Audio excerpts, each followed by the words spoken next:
ప్రభుత్వ పాఠశాలల్లో చదువుతున్నటువంటి 10వ తరగతి పిల్లల ఫలితాలను మొట్టమొదటిసారిగా ఇలా వార్తాపత్రికల్లో చూడడం. ఈనాడు, ఆంధ్రజ్యోతి, హిందూ పేపర్ గానీ, ప్రజాహితి గానీ ఎక్కడ పేపర్ చూసినా ఒక పెద్ద కృతి కనబడింది.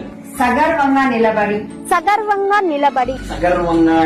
అని అనే టైటిల్ ద్వారా ప్రభుత్వ పాఠశాల విద్యార్థుల ప్రతిభను ఇలా ప్రచురించడం.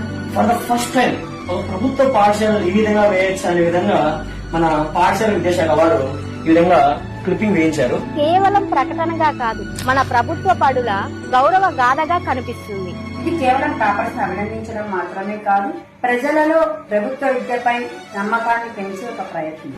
చూడంగానే ఎందుకో చాలా హ్యాపీగా అనిపించింది, చాలా గర్వించదగిన విషయం. ఒకప్పుడు ఆశలు తక్కువగా చూసిన మన ప్రభుత్వ బడులు ఈ రోజు పిల్లల కళలకు రెక్కలు తొడిగాయి.